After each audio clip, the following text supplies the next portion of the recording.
अल्हम्दुलिल्लाह वकफ़ा वसलामुन अला इबादिहिल्लज़ीना इस्तफ़ा अम्मा बाद फ़अऊज़ु बिल्लाहि मिनश्शैतानिर रजीम बिस्मिल्लाहिर रहमानिर रहीम रब्बि इश्रह ली सदरी वयस्सिर ली अमरी वहलुल उक़दतम मिन लिसानी यफ़क़हू क़ौली सदक़ल्लाहुल अज़ीम।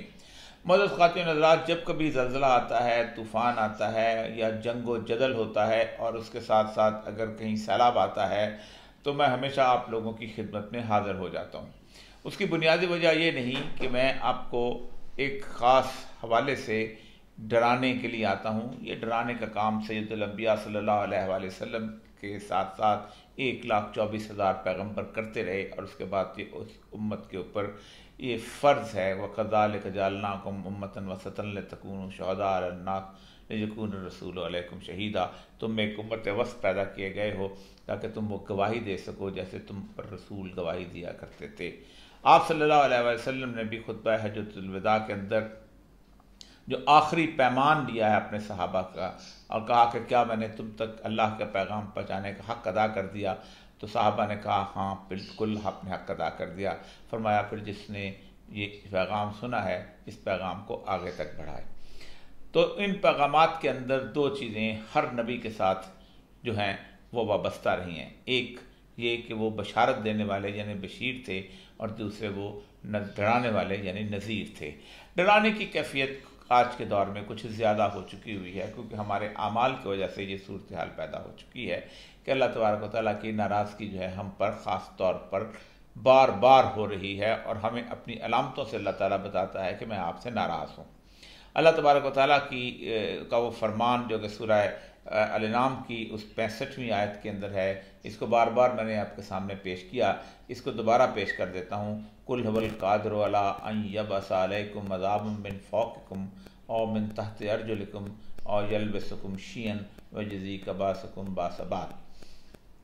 आप कहिए, यानी रसूलुल्लाह सल्लल्लाहु अलैहि वसल्लम से ख़िताब है कि आप इन लोगों से कह दीजिए कि अल्लाह इस बात पर कादिर है कि तुम पर कोई अज़ाब भेजे तुम्हारे ऊपर से, यानी तुम्हारे सरों से।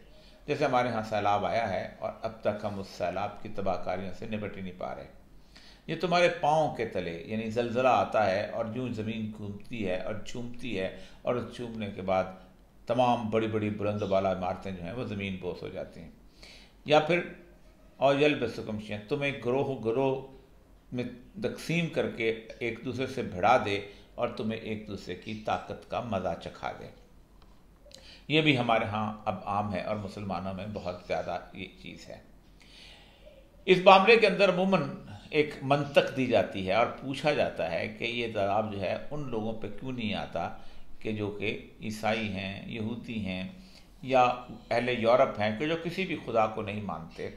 तो वो लोग जो हैं उनकी बस्तियाँ क्यों इतनी आज़ाद और खुशमुख्तार और ख़ूबसूरत और खुशहाल नज़र आती हैं। उसके बारे में सूरह बकरा की वो आयत बार बार आपके सामने तिलावत की है कि अल्लाह तआला फरमाते हैं कि अफ़तुमिनून बिबाज़िल किताब व तकफ़ुरून बिबाज़, तुम किताब के एक हिस्से को मानते हो और एक हिस्से को नहीं मानते हो। अगर तुम ऐसा करोगे तो फिर क्या है, वजज़ाउम मन यफ़अल ज़ालिका मिनकुम, और जो कोई लोग ऐसा करते हैं तो उनकी जज़ा क्या है, इल्ला ख़िज़्युम फ़िल हयातिद दुनिया, हम उसे दुनिया के अंदर ही अज़ाब ज़लील और रुस्वा कर दें। ख़िज़्युन व यौमल क़यामत युरद्दूना अला अशद्दिल अज़ाब, और क़यामत के दिन तो हमने बहुत शदीद किस्म का अज़ाब उनके लिए रखा हुआ है। तो आप देखें कि क्यों है ऐसा। उसकी वजह यह है कि अल्लाह को इस बात से कोई फ़र्क नहीं पड़ता कि कोई उसकी बात उस पर ईमान लाता है या नहीं, उसके नबियों पर, उसके अम्बिया पर, खुसूसन सय्यदुल अंबिया सल्लल्लाहु अलैहि वसल्लम पर ईमान लाता है या नहीं। वो जाए बेहतरीन किस्म की ज़िंदगी गुजारे, अल्लाह तबारक तआला उसे तमाम आसाइशें देगा। उसकी बारिश सब पर बरसती है, कभी किसी काफिर के घर को छोड़ के मुसलमान के घर पे नहीं बरसती। उसका अनाज, उसका रिस्क, सब कुछ सारी दुनिया के अपने मुनकरों को भी देता है। वो कभी एक मिनट के लिए भी किसी का रिस्क नहीं रोकता इसलिए कि वो उसकी नाफरमानी करता है।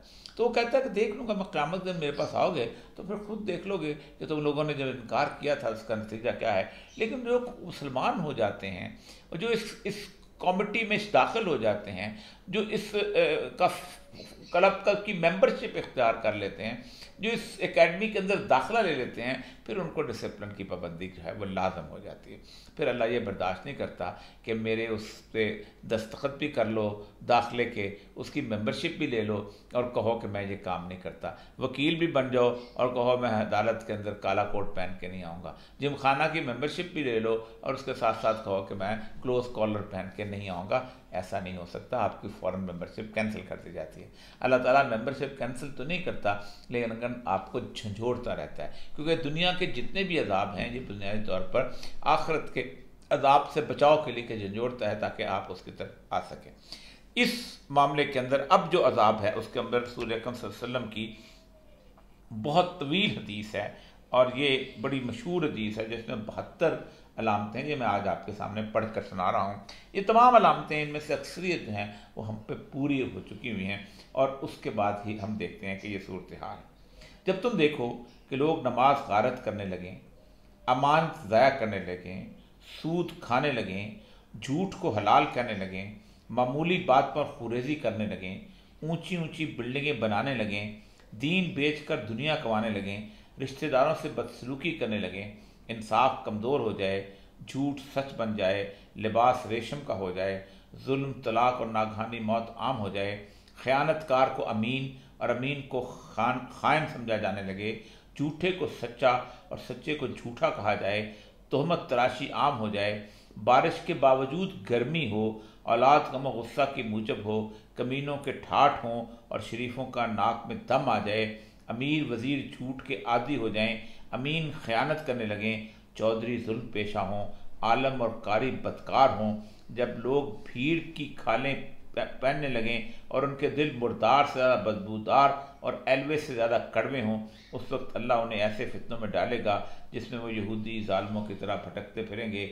और जब सोना आम हो जाए, चांदी की मांग हो, गुनाह ज़्यादा हो जाएं, अमन कम हो जाए, मसाहिफ को आरास्ता किया जाने लगे, यानी कुरान के नुस्खे बड़े शानदार शानदार तरीके से, मसाजिद में नक्शो निगार किए जाएं, ऊंचे ऊंचे मीनार बनाए जाएं, दिल वीरान हों, शराबें पी जाएं, शरी सज़ा को मअतल किया जाए, लौंडी अपने आका को जनेगी, जो लोग किसी ज़माना में पाप रहना और नंगे बदन रहा करते थे वो बादशाह बन जाएंगे, ज़िंदगी की दौड़ तजारत में औरत मर्द के साथ शरीक हो जाएगी, मर्द औरतों और औरतें मर्दों की नकाली करेंगी, गैर अल्लाह की कस्में खाई जाएंगी, मुसलमान भी बगैर कहे गवाही देने लगे के तैयार हो जाएगा, जान पहचान सिर्फ जान पहचान वाले को सलाम किया जाएगा, गैर दीन के लिए शरी कानून पढ़ाया जाएगा, आखिरत के अमल से दुनिया कमाई जाएगी, गनीमत को दौलत, अमानत को माल, गनीमत और ज़कात को तावान करार दिया जाएगा, कौम का सबसे जलील यानी रजील आदमी कौम का कायद बन बैठेगा, आदमी अपने बाप का नाफरमान होगा, माँ से बदसलूकी करेगा, दोस्त को नुकसान पहुँचाने से गुरेज न करेगा और बीवी की अतात करेगा, बदकारों की आवाज़ें मस्जिदों में बुलंद होने लगेंगी, गाने वालियाँ और औरतें दाश्ता रखी जाएंगी और गाने का सामान रखा जाएगा, सरेराह शराबें पी जाएंगी, जुल्म को फ़ख्र समझा जाएगा, इंसाफ बिकने लगेगा और पुलिस यानी एडमिनिस्ट्रेशन की कसरत होगी, कुरान को नगमा सराई का ज़रिया बना लिया जाएगा, दरिंदों की खाल के मोज़े बनाए जाएंगे, उम्मत का पिछले हिस्सा पहले लोगों को लान तान करेगा। इस वक्त फिर इंतज़ार करो सुर्ख आंधियों का, ज़मीनों के धंस जाने का, शक्लों के बिगड़ने का और आसमान से पत्थर बदलने का। ऐसे लगेगा कि जैसे एक डोरी है वो टूट गई है और उसमें से दाने टप टप टप गिर रहे हैं। हमारी हालत आज बिल्कुल वैसी ही है। ये मैंने पहली दफ़ा इतनी तफसील से ये हदीस आपके सामने रखी है। इसको बहुत हद तक मुख्तलिफ़ हदीसों से इकट्ठा करके अल्लामा जलालुद्दीन सयूती ने दुर्र मंसूर में जमा कर दी है। इसकी बहुत सारे रेफरेंस हैं, लेकिन 75 के करीब ये अलामतें हैं इकट्ठी की गई हैं। तुर्की में और शाम में ज़लज़ला आया है, बहुत शदीद ज़लज़ला है, और शाम में तो दोनों अलामतें इकट्ठी हो गई हैं कि हमने एक दूसरे को लड़ा कर हम तुम पर जो है वो अजाब मुसल्लत करें और एक दूसरे की ताकत का मज़ा चखाएं। और साथ अब ये ज़लज़ला भी आ गया, हलब के इलाके में आया। मैंने वो इलाका देखा है और मुझे वो बहुत तकलीफ़ दे सूरत आज भी याद है कि इदलिब के अंदर इस वक्त नया नया केमिकल अटैक हुआ था और बच्चे वहाँ बिल्कुल तकलीफ़ से शहीद हो रहे थे। इस तरह तुर्की के इस इलाके को भी मैंने ख़ास तौर पर अंताकिया का और गाज़ियान्तब का जो इलाका है इसको देखा है। शाम के बॉर्डर का इलाका है। तुर्की पे भी ज़लज़ले की कुछ वजूहात हैं और वो बिल्कुल वैसी हैं जैसे हमने पहले किताब बयान की कि फ़तुमिनून बिबाज़िल किताब व तकफ़ुरून बिबाज़, कि कुछ हिस्से को तुम मानते हो और कुछ हिस्से को नहीं मानते हो। तो इसकी मसला यह है कि तुर्की में एक इस्लाम की नाम तो लिया जाता है, अर्दगान सब नाम तो लेते हैं, लेकिन मामला यह है कि वो नाम ऐसा ही है कि 1000 गज के अंदर मस्जिद के शराब खाना नहीं बनाया जा सकता, जुआ नहीं खाना नहीं खेला जा सकता, मसाज पार्लर नहीं बनाया जा सकता। जहाँ पर आप को तुर्क कौमियत की ज़रूरत होती है वहाँ आप शाम में जाके हमला करते हैं, जलाबलस को फतह कर लेते हैं, क्योंकि आप चाहते हैं कि वहाँ के कुर्दों को रोका जा सके।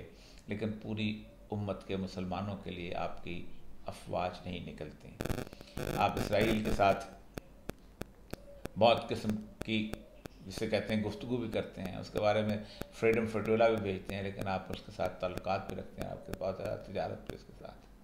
आप अमेरिका के बारे में गुफ्तगू करते हैं, उसे मुस्लिम उम्मा का दुश्मन भी समझते हैं, लेकिन नेटो अलाई के तौर पे आपके पास जो अड्डे हैं वहाँ से मुस्लिम ममालिक के अंदर बाकायदा हवाई जहाज़ उड़ते हैं, और वहाँ पर ख़ास तौर पर इराक़ के दौरान उन्होंने उस ऑपरेशन और शाम के ऑपरेशन में भी वहाँ से उन्होंने एक काम किया था, वहाँ से जहाज़ उड़े थे, उन्होंने वहाँ बमबारी की थी। इसके अलावा भी बहैसियत एक कौम तुर्की जो है, अगरचे कि बहुत दीनदार कौम है, हमसे कई गुना ज़्यादा दीनदार कौम है, बहुत ज़्यादा मोहब्बत है सैयदुल अंबिया सल्लल्लाहु अलैहि वसल्लम से, उसके मस्जिदें बहुत आबाद हैं, और ख़ास तौर पे वो अपने आप को तुर्की की खिलाफत उस्मानिया को उम्मत की आखिरी, जिसे कहते हैं, वो आखिरी मुहाफ़िज़ के तौर पर लेते हैं, और उसको उन्होंने दोबारा रिवाइव भी किया है। लेकिन उसके बावजूद भी ये ज़लज़ले, ये तूफ़ान, ये सब कुछ, ये अलामतें हैं, और ये अलामतें सैयदुल अंबिया सल्लल्लाहु अलैहि वसल्लम ने भी बताई हैं, और कुरान के अंदर भी इसकी वाज़ेह तौर पर बात भी बताई गई।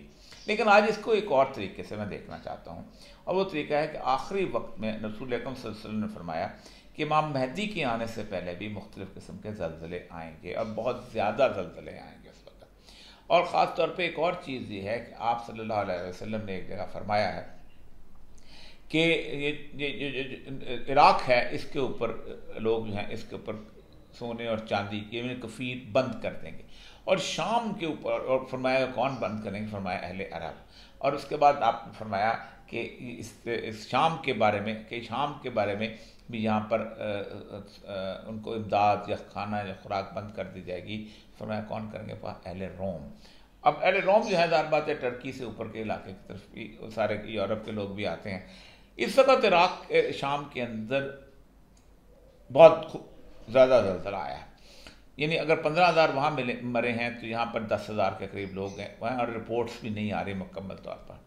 लेकिन जितनी इमदाद की परवाज़ें हैं वो गाज़ी अंतब पे आकर रुक जाती हैं, और अगर आप गाज़ी अंतब पे खड़े हों तो 1-2 किलोमीटर के ऊपर आपको शाम का बॉर्डर मिलेगा, और शाम के बॉर्डर के आगे आपको वहाँ दूर इदलिब का शहर नज़र आएगा, और इदलिब के शहर नहीं बल्कि उसके करीब ही वो लंबे सारे फासले पे फैले हुए कैंप नज़र आएंगे, जिनमें वो लोग हैं जो शाम की इस खाना जंगी से तंग आके वहाँ पर आबाद हुए हैं।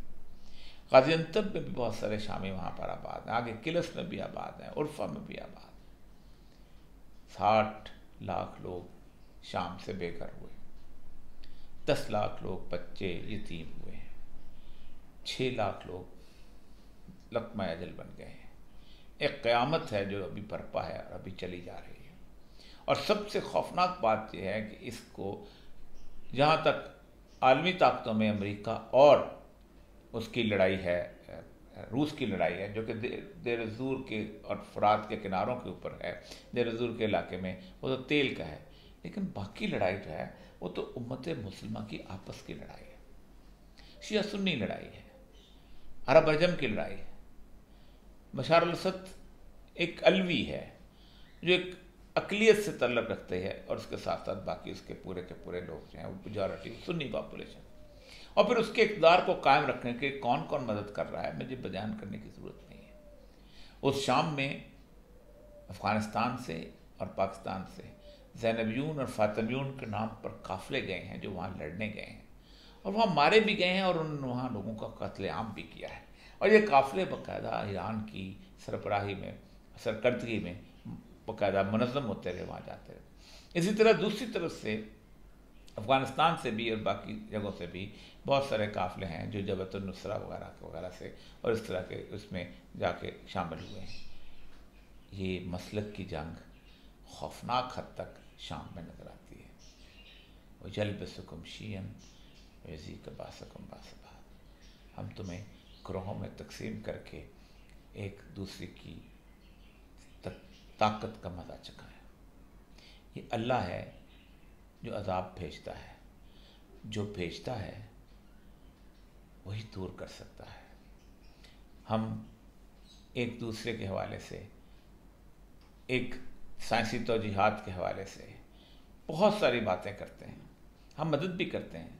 मदद करना अज़ाब टालने के लिए है, क्योंकि अज़ाब जिन पे आ गया, जिन पे वो तो बेचारे मुसीबत का शिकार हो गए। मैं जो बचा हुआ हूँ, मैं अज़ाब से इसी तरह बच सकता हूँ कि मैं उनकी जाके मदद करूँ।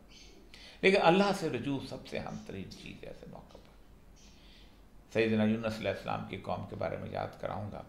अल्लाह कुरान में कहता है, कोई कौम यूनुस की कौम जैसी क्यों नहीं हो गई कि हम उससे अज़ाब जो है वो टाल देते और उन्हें आगे खुशहाल ज़िंदगी गुजारने के लिए मोहलत भी दे देते। यूनुस अलैहिस्सलाम अपनी कौम को अज़ाब का बता के निकल गए थे, चलो अब तो अज़ाब आने वाला है तो मैं वहाँ से निकल जाऊँ, और उन्होंने अल्लाह पे भरोसा नहीं किया था कि अल्लाह उन्हें बचा लेगा।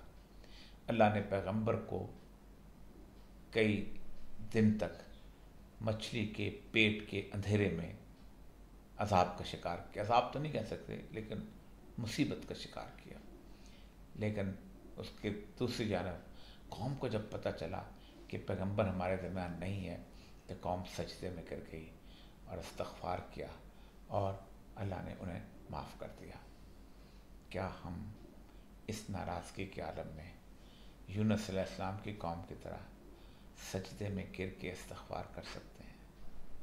यही वक्त की ज़रूरत है। व आख़िर दावाना अनिल हम्दुलिल्लाहि रब्बिल आलमीन।